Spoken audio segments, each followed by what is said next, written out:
Hello everyone, welcome in Edu Mantra online classes. और आज की अपनी इस वीडियो में आप सभी को सीबीएसई हिंदी क्लास 9th के क्षितिज भाग 1 में कवि सर्वेश्वर दयाल सक्सेना जी के द्वारा रचित मेघ आए कविता से संबंधित प्रश्नों का अभ्यास करवाऊंगी। और इन प्रश्नों के अतिरिक्त जैसे रचना और अभिव्यक्ति, भाषा अध्ययन व पाठ्यता सक्रियता के प्रश्नों को भी सॉल्व करवाने वाली हूँ। और हाँ, यदि आप सर्वेश्वर दयाल सक्सेना जी का जीवन परिचय, इनकी रचनाएं और इनके द्वारा रचित मेघ आए कविता का सार रूपी महत्व और इस कविता की व्याख्या आप पढ़ना चाहते हैं तो इन सभी का लिंक मैं डिस्क्रिप्शन बॉक्स में दे रखी हूँ। आप यहाँ जाकर इस लेसन से संबंधित पूरी जानकारी ले सकते हैं। ठीक है। और इसके अतिरिक्त यदि आप मेरी और भी वीडियो को देखना चाहते हैं तो आप इसे सब्सक्राइब कर मेरे इस चैनल में जाकर देख सकते हैं। और जो भी नए हैं और मेरे इस चैनल से जुड़ना चाहते हैं या फिर मेरी आगे की और वीडियो को देखना चाहते हैं तो आप मेरे इस चैनल को सब्सक्राइब जरूर कर लें और सब्सक्राइब वाले बटन में जाकर बेल आइकन्स को अवश्य दबा दें ताकि आगे मैं अपनी जितनी भी वीडियो को अपडेट करूं उन सभी की नोटिफिकेशन आपको भी मिल सके और आप भी मेरी हर एक वीडियो का लाभ उठा सकें। तो चलिए अब मैं आती हूं अपने मेन टॉपिक पर।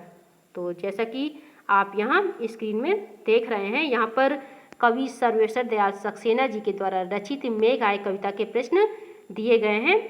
तो आज मैं आपको मेघ आए कविता से संबंधित इन्हीं प्रश्नों का अभ्यास करवाने जा रही हूँ, जिसमें इनका पहला प्रश्न है, बादलों के आने पर प्रकृति में जिन गतिशील क्रियाओं को कवि ने चित्रित किया है उन्हें लिखिए। तो बादलों के आने पर प्रकृति में जिन गतिशील क्रियाओं को कवि ने चित्रित किया है वो इस प्रकार हैं, जैसे कि बादलों के आने पर बयार यानी कि जो हवा है वह नवयुवतियों के समान नाचती गाती हुई लोगों तक पहुँचती है और बादलों के आने की खबर सुनते ही लोग अपने अपने घरों के खिड़की दरवाजे खोलकर उसे देखने लगते हैं और तेज आंधी के कारण झुके पेड़ भी अपनी गर्दन को ऊपर उठाकर देखने का प्रयास करते हैं और उस आंधी के आने से धूल उड़ती है और नदी भी मेघ को देखने का प्रयास करती है। और इसके अतिरिक्त बुजुर्ग सदस्य रूपी पीपल का पेड़ आगे बढ़कर मेघ रूपी मेहमान का आदर व स्वागत करते हैं और आसमान में बिजली चमकने लगती है तथा तालाब प्रसन्न होकर परात में पानी भर लाते हैं और क्षितिज की अटारी पर यानी आसमान में बिजली चमक उठती है और उसने भी अपने संबंधों में आए व्यवधान के लिए क्षमा मांगती है और इस प्रकार जल बरसने लगता है जिसके कारण सहनशीलता का बांध टूट जाता है और इस प्रकार प्रेम का और प्रियतम का मिलन हो जाता है तथा वर्षा की बूंदें धरती पर पड़ के कृषकों या किसानों को खुशियों से भर देते हैं। ठीक है। और अब इसमें का दूसरा प्रश्न पढ़ती हूँ और दूसरा प्रश्न है, निम्नलिखित किसके प्रतीक हैं? तो जैसे कि धूल, पेड़, नदी, लता और ताल यानी तालाब।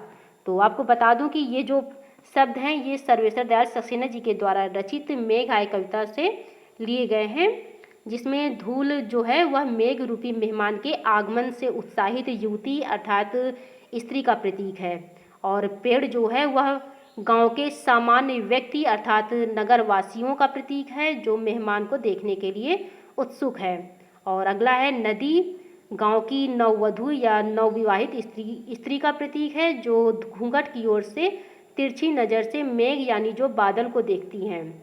और अगला है लता, जो सखियों का प्रतीक है यानी कि जो अपने मायके में रहकर मेघ या बादल का इंतजार कर रही हैं। और अब अगला है ताल यानी कि तालाब, जो घर के नवयुवक का प्रतीक है जो मेहमान के आने के बाद उसके पैर धोने के लिए सेवक की भांति पानी लाता है। तो ये दूसरे प्रश्न का उत्तर पूरा होता है। और अब अगला प्रश्न यानी कि तीसरा प्रश्न पढ़ती हूँ और तीसरा प्रश्न है, लता ने बादल रूपी मेहमान को किस तरह देखा और क्यों? तो लता ने बादल रूपी मेहमान को लज्जा के कारण सामने से न देखकर दरवाजे की ओर से छिपकर देखा, क्योंकि वह मेघ यानी बादल की प्रतीक्षा में व्याकुल हुई जा रही थी और जब बादल उसके सामने आ गया तो वह संकोच के कारण उसके सामने नहीं जा पाई। ठीक है। और अब चौथा प्रश्न पढ़ती हूँ और चौथा प्रश्न है, भाव स्पष्ट कीजिए, जिसमें मेघ आए कविता की 2 पंक्तियाँ दी गई हैं। पहली पंक्ति है, क्षमा करो गांठ खुल गई अब भरम की, और दूसरी पंक्ति है, बाकी चितवन उठा नदी ठिठकी घूंघट सर के। तो चलिए इन दोनों पंक्तियों का भाव स्पष्ट करवा देती हूँ। तो जैसा कि इस चौथे प्रश्न की पहली पंक्ति है, क्षमा करो गांठ खुल गई अब भरम की। तो इस प्रस्तुत पंक्ति के अनुसार लता रूपी नायिका को भ्रम था कि उसका मेघ रूपी प्रीतम अब नहीं आएगा, परंतु नायिका के प्रीतम के आगमन से नायिका का सारा भ्रम टूट जाता है और तत्पश्चात नायिका अपने प्रीतम से क्षमा मांग लेती है और दोनों का मिलन हो जाता है। ठीक है, और अब इसमें की अगली पंक्ति का भाव भी स्पष्ट करवा देती हूँ। और अगली पंक्ति है, बाकी चितवन उठा नदी ठिठकी घूंघट सर के। तो कवि यहाँ इस पंक्ति के माध्यम से नदी को गांव की एक बहू के रूप में देखते हैं, जो गांव के दामाद के आने की खबर सुनकर थोड़ा रुककर और अपने घूंघट को थोड़ा सरकाकर तिरछी निगाहों से उस दामाद की झलक पाना चाहती हैं। यानी कि आकाश में बादलों के छाने से नदी में भी हलचल शुरू हो जाती है और वह भी मेघ के आगमन की प्रतीक्षा करने लगती है। तो ये रहा चौथे प्रश्न का उत्तर। और अब पांचवा प्रश्न पढ़ती हूँ। और पांचवा प्रश्न है, मेघ रूपी मेहमान के आने से वातावरण में क्या परिवर्तन हुए। तो सरल शब्दों में इस प्रश्न का उत्तर यह है कि मेघ रूपी मेहमान के आने पर वातावरण प्रसन्नता से भर जाता है, अर्थात मेघ रूपी मेहमान के आने से तेज हवाएं चलने लगती हैं, जिससे पेड़ पौधे बहुत तेजी से हिलने लगते हैं। यानी कि पेड़ कभी नीचे की ओर झुक जाते हैं तो कभी ऊपर उठ जाते हैं, और घरों की खिड़कियों व दरवाजे खुलने लगते हैं। और इसके अतिरिक्त धूल बवंडर बनकर एक जगह से दूसरी जगह पहुंच जाती है। वह पीपल का पुराना पेड़ भी झुक जाता है और नदियों व तालाबों में भी हलचल शुरू हो जाती है। नदी बाकी होकर बहने लगती है और तालाब के पानी में उथल पुथल शुरू होने लगती है और अंत में आसमान से वर्षा भी होने लगती है। तो इस प्रकार हम कह सकते हैं कि मेघ रूपी मेहमान के आने से वातावरण में कई तरह के परिवर्तन होते हैं। ठीक है, तो ये रहा पांचवें प्रश्न का उत्तर। और अब अगला प्रश्न यानी कि छठा प्रश्न पढ़ती हूँ। और छठा प्रश्न है, मेघों के लिए बन ठन के संवर के आने की बात क्यों कही गई है। तो यहाँ इस प्रश्न के उत्तर में देखा जाए तो कवि सर्वेश्वर दयाल सक्सेना जी द्वारा रचित मेघ आए कविता में मेघ की तुलना दामाद से की गई है, क्योंकि आमतौर पर देखा जाता है कि दामाद बहुत दिनों बाद जब अपने ससुराल जाते हैं तो लोगों में उन्हें देखने का अलग ही उत्साह रहता है तथा उनके आने की चर्चा पूरे गांव में फैल जाती है। और ठीक उसी प्रकार गांव में मेघ की भी प्रतीक्षा की जाती है, क्योंकि मेघ भी बहुत समय बाद धरती पर दस्तक देते हैं। और कहा जाता है कि मेहमान जब घर पर आते हैं तो वे बहुत बन ठन कर सज संवर कर आते हैं, और इसीलिए कवि सर्वेश्वर दयाल सक्सेना जी ने मेघों के किरदार में सजीवता भरने के उद्देश्य से मेघों के बन ठन के संवर के आने की बात कही है। तो ये था छठे प्रश्न का उत्तर। और अब सातवां प्रश्न। और सातवां प्रश्न है, कविता में आए मानवीकरण तथा रूपक अलंकार के उदाहरण खोजकर लिखिए। तो इस प्रश्न में देखिए, यहाँ कविता में आए मानवीकरण तथा रूपक अलंकार के उदाहरण के बारे में पूछा जा रहा है। तो आप सभी को याद होगा कि मैंने अपनी इसके पहले की वीडियो में कवि सर्वेश्वर दयाल सक्सेना जी के द्वारा रचित मेघ आए कविता की व्याख्या के साथ उस कविता की विशेषताओं के बारे में भी बताई थी, जिसमें मैंने उन कविताओं में आए अलंकारों के बारे में भी बताई हूँ। और मैं चाहती हूँ कि जो मेरी इसके पहले की वीडियो को न देखे हों वो मेरी इसके पहले की वीडियो को एक बार ज़रूर देखें, ताकि आप सभी को ये सारे प्रश्नों के उत्तर आसान लगे। और इसका लिंक मैं डिस्क्रिप्शन बॉक्स में भी दे रखी हूँ, आप चाहें तो डिस्क्रिप्शन बॉक्स में जाकर कवि सक्सेना जी के बारे में और जानकारी ले सकते हैं। ठीक है, तो जैसे कि सातवें प्रश्न में पूछा गया है कि कविता में आए मानवीकरण तथा रूपक अलंकार के उदाहरण खोजकर लिखिए। तो यहाँ पहले मैं आपको मानवीकरण अलंकार के बारे में बता देती हूँ। जैसे कि कविता में मेघ आए बड़े बन ठन के संवर के, जिसमें मेघ का दामाद या मेहमान के रूप में मानवीकरण हुआ है। और आगे आगे नाचती गाती बयार चली, जिसमें बयार अर्थात हवा का स्त्री के रूप में मानवीकरण हुआ है। और पेड़ झुक झाँकने लगे गर्दन उचकाए, तो यहाँ पेड़ का एक नगरवासी के रूप में मानवीकरण हुआ है। और अगला है धूल भागी घाघरा उठाए, जिसमें धूल का एक स्त्री के रूप में मानवीकरण हुआ है। और बूढ़े पीपल ने आगे बढ़कर जुहार की, तो यहाँ इस पंक्ति में पीपल का जो पेड़ है वह गांव के पुराने और सबसे बुजुर्ग वृक्ष के रूप में मानवीकरण किया गया है। और बोली अकुलाई लता, जिसमें लता का एक स्त्री के रूप में मानवीकरण किया गया है। और इसके अलावा जैसे बाकी चितवन उठा नदी ठिठकी और हर्षाया ताल लाया पानी परात भर के, जो अलंकार के उदाहरण हैं। ठीक है, मानवीय अलंकार के उदाहरण हैं। और अब रूपक अलंकार के बारे में बता देती हूँ। जैसे कि बांध टूटा झरझर मिलन के अश्रु ढर के, जिसमें झरझर मिलन के अश्रु द्वारा बारिश को पानी के रूप में प्रयोग किया गया है, इसलिए यहाँ पर रूपक अलंकार है। और दामिनी दमकी, जिसमें दामिनी दमकी को बिजली के चमकने के रूप में प्रयोग किया गया है, इसलिए यहाँ रूपक अलंकार है। और क्षितिज अटारी, जिसमें क्षितिज को अटारी के रूप में प्रयोग हुआ है, इसलिए यहाँ पर भी रूपक अलंकार है। तो इस प्रकार से 7वें प्रश्न का भी उत्तर पूरा होता है। और अब 8वें प्रश्न का उत्तर 8वां प्रश्न पढ़ती हूँ। और 8वां प्रश्न है, देखिए 8वां प्रश्न है, कविता में जिन रीति रिवाजों का मार्मिक चित्रण हुआ है उनका वर्णन कीजिए। तो यहाँ देखा जाए तो कविता में गाँव के रीति रिवाजों के माध्यम से वर्षा ऋतु का चित्रण किया गया है। और इसके माध्यम से कवि ने गाँव की कुछ रूढ़िवादी परंपराओं की ओर हमारा ध्यान आकर्षित करने की चेष्टा की है। जैसे कि दामाद चाहे किसी के भी घर आए, लेकिन गांव के सभी लोग उसमें बढ़ चढ़कर भाग लेते हैं। और जो गांव की स्त्रियां हैं वो मेहमान से पर्दा करती हैं। और नायिका भी मेहमान के समक्ष घूंघट रखती हैं तथा सबसे बुजुर्ग आदमी को झुककर मेहमान का स्वागत करना पड़ता है। और इसके अलावा मेहमान के आने पर वधु पक्ष के लोगों को दूल्हे के पैरों को पानी से धोना पड़ता है। तो कवि सक्सेना जी के द्वारा रचित मेघ आए कविता में इन्हीं सब रीति रिवाजों का वर्णन हुआ है। तो ये रहा 8वें प्रश्न का उत्तर। और अब अगला प्रश्न यानी कि 9वां प्रश्न, जिसमें पूछा गया है कि कविता में कवि ने आकाश में बादल और गांव में मेहमान यानी दामाद के आने का जो रोचक वर्णन किया है उसे लिखिए। तो मेघ आए कविता में सर्वेश्वर दयाल सक्सेना जी ने मेघ और दामाद के आगमन की समानता का रोचक वर्णन किया है। और इसी समानता का वर्णन करते हुए कहते हैं कि जब गांव में मेघ आते हैं तो गांव के सारे लोग खुशियां मनाते हैं और अपने अपने घरों की खिड़की और दरवाजे मेघों यानी बादलों के दर्शन के लिए खोल देते हैं।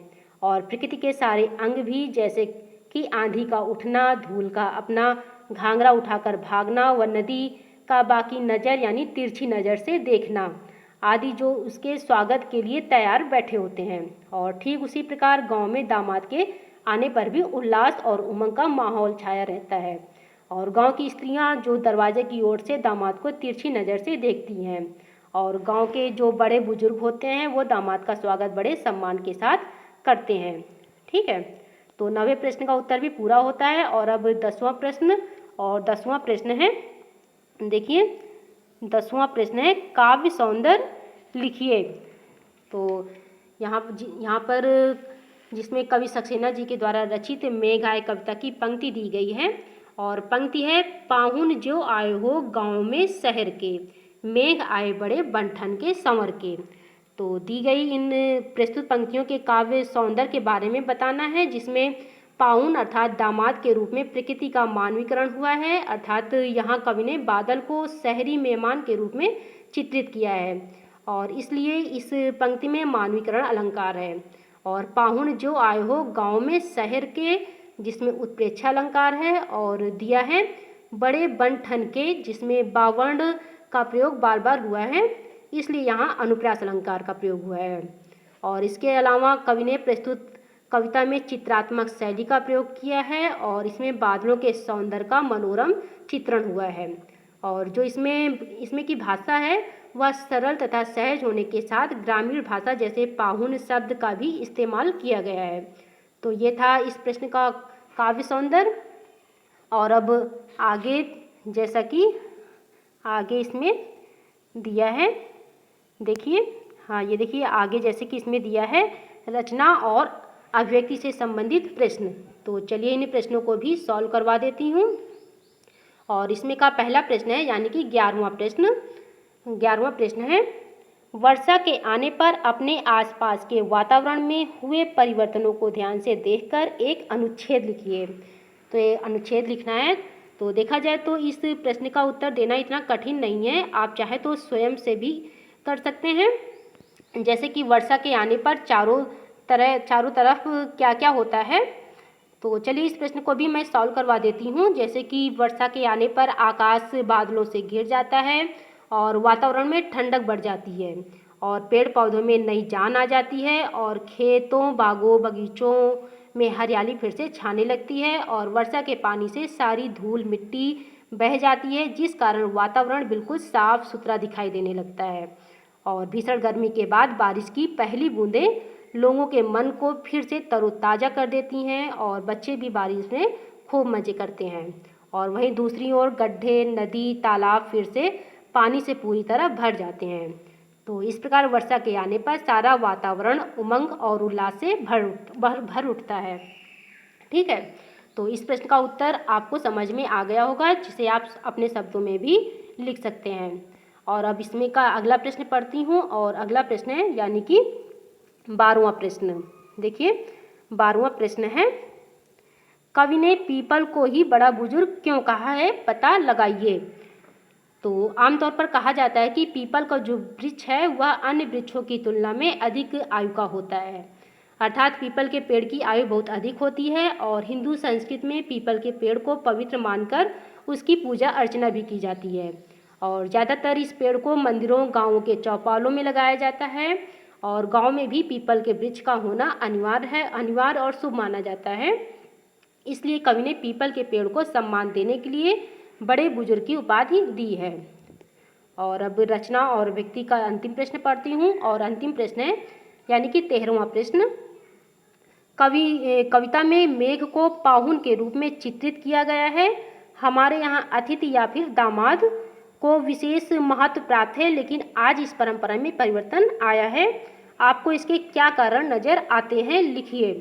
तो यहाँ हम कह सकते हैं कि आज के बदलते इस परिवेश में अतिथि देवो भव की परंपरा में भी बदलाव देखने को मिल रहे हैं। और देखा जाए तो इसके कई कारण हैं, जैसे संयुक्त परिवारों का टूटना और शहरीकरण, पाश्चात्य संस्कृति की ओर बढ़ता हुआ झुकाव और महंगाई और व्यस्तता, ऐसे कुछ कारण हैं जिसके फलस्वरूप आज का मनुष्य केवल अपने बारे में ही सोचता है। उसके पास दूसरों को देने के लिए न तो समय ही है और न ही वह इच्छा ही रखता है। और इसी परिणाम स्वरूप यह परंपरा धीरे धीरे गायब भी होती जा रही है। तो ये 13वें प्रश्न का उत्तर भी पूरा होता है। और अब इस प्रकार रचना और अभिव्यक्ति के सारे प्रश्नों के उत्तर भी आपको पूरी तरह समझ में आ गया होगा। और अब भाषा अध्ययन के प्रश्नों को भी सॉल्व करवा देती हूँ, जिसमें का पहला प्रश्न है यानी कि 14वां प्रश्न है, कविता में आए मुहावरों को छांटकर अपने वाक्यों में प्रयुक्त कीजिए। तो यहाँ आपको याद होगा कि कवि सक्सेना जी के द्वारा मेघ आए कविता में कुछ मुहावरे थे, और उन मुहावरों का अर्थ व उनका वाक्य प्रयोग यहाँ इस प्रश्न में पूछा जा रहा है। तो यहाँ मैं आपको मेघ आए कविता में जो मुहावरे थे वो मैं आपको बता देती हूँ, और उनका अर्थ भी बता देती हूँ, जिसमें इन मुहावरों का वाक्य प्रयोग, जिससे कि आपको इन मुहावरों का वाक्य प्रयोग और अपने शब्दों में बना सकते हैं। ठीक है, तो कविता में जो मुहावरे थे, जैसे कि बन-ठन के, जिसका अर्थ होता है सच संवर के, और अगला मुहावरा आता है सुध लेना, जिसका अर्थ होता है खबर लेना, और मिलन के अश्रु यानी कि मिलने की खुशी, और गांठ खुलना, जिसका अर्थ है मन का मैल दूर होना, और अगला मुहावरा है बांध टूटना अर्थात धैर्य समाप्त होना, और गांठ खुलना यानी कि किसी समस्या का समाधान करना। तो ये कुछ मुहावरे और उनके अर्थ थे जो मैं आपको बता दी हूँ। और इसी वीडियो के अंत में आप चाहे तो मुहावरों का अर्थ और उनका वाक्य प्रयोग भी स्क्रीन में दे रखी हूँ, आप चाहे तो लास्ट में देख सकते हैं। ठीक है, और इसके अतिरिक्त आपको इस लेसन से संबंधित सारे प्रश्नों के उत्तर भी इसी स्क्रीन में मिल जाएंगे इसी वीडियो में। और अब मैं अगला प्रश्न पढ़ती हूँ, यानी कि 15वां प्रश्न। और 15वां प्रश्न है, कविता में प्रयुक्त आंचलिक शब्दों की सूची बनाइए। तो इसमें जैसे कि पाहुन, बयार, जुहार, किवार, परात, अटारी, भरम और उचकाना, सुध लीनी और बंठन आदि प्रमुख आंचलिक शब्द जो कविता में आए हुए थे मेघ आए कविता में। ठीक है, तो ये 15वें प्रश्न का भी उत्तर पूरा होता है। और अब भाषा अध्ययन का आखिरी प्रश्न पढ़ती हूँ, यानी कि 16वां प्रश्न जो अंतिम प्रश्न है। और प्रश्न है, मेघ आए कविता की भाषा सरल और सहज है, उदाहरण देकर स्पष्ट कीजिए। तो यहाँ इस प्रश्न में देखा जाए तो निम्न उदाहरणों द्वारा स्पष्ट किया जा सकता है कि मेघ आए कविता की भाषा सरल और सहज है। जैसे उदाहरण है, पाहुन जो आए हो गाँव में शहर के, और मेघ आए बड़े बंठन के संवर के, और बरस बाद सुध लीनी, और अगला है पेड़ झुककर झांकने लगे गर्दन उचकाए, इन सभी पंक्तियों में अधिकतर आम बोलचाल की भाषा का ही प्रयोग हुआ है और ग्रामीण परिवेश को ध्यान में रखते हुए ग्रामीण भाषा का भी उचित प्रयोग हुआ है, जैसे कि सुधि, पाहुन, भ्रम जैसे वाक्यों में कहीं पर भी भाषा को समझने में कोई मुश्किल नहीं होती है। तो ये रहा 16वें प्रश्न का उत्तर और यहाँ से कवि सर्वेश्वर दयाल सक्सेना जी के द्वारा रचित मेघ आए कविता के सारे प्रश्नों के उत्तर पूरे होते हैं। और अब आगे जैसे कि आगे दिया है, हाँ ये देखिए, जैसे कि आगे दिया है पाठ्येतर सक्रियता से संबंधित कुछ प्रश्न और इसमें का पहला प्रश्न है बसंत ऋतु के आगमन का शब्द चित्र प्रस्तुत कीजिए। तो बसंत ऋतु के आगमन के बारे में मैं आपको पहले भी बता चुकी हूँ और चलिए एक बार फिर से बता देती हूँ। जैसे कि बसंत ऋतु के आने पर प्रकृति उल्लास से भर जाती है और पेड़ों में नए पत्ते, पुष्प यानी नए फूल आ जाते हैं और तालाबों में कमल खिल जाते हैं और मनुष्यों विशेषकर स्त्रियों में नवयुवतों का संचार होता है। वह रातें भी सुख युक्त और दिन मनोहर हो जाते हैं और इस प्रकार से सभी जगह का दृश्य और वातावरण सुंदर और हरा भरा दिखाई देता है। ठीक है, और अब अगला प्रश्न पढ़ती हूँ और अगला प्रश्न है, देखिए अगला प्रश्न है, हाँ ये देखिए यहाँ पर, यहाँ स्क्रीन में देखिए यहाँ कविता दी गई है और कविता है, पहले प्रश्न बता देती हूँ कि प्रस्तुत अपठित कविता के आधार पर दिए गए प्रश्नों के उत्तर दीजिए।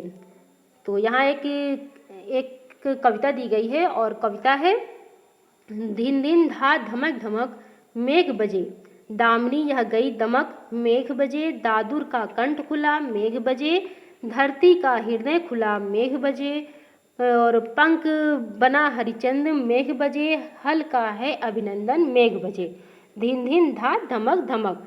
तो पहले मैं आपको बता दूं कि ये कविता जो है, यह कविता कवि नागार्जुन जी के द्वारा लिखी कविता है। ठीक है, नागार्जुन कवि जो थे उनके द्वारा लिखी गई ये कविता है और यहाँ देखिए इस कविता के से संबंधित कुछ प्रश्न भी दिए गए हैं, जिसमें पहला प्रश्न है, देखिए जिसमें पहला प्रश्न है, हाँ, हल्का है अभिनंदन में किसके अभिनंदन की बात हो रही है और क्यों।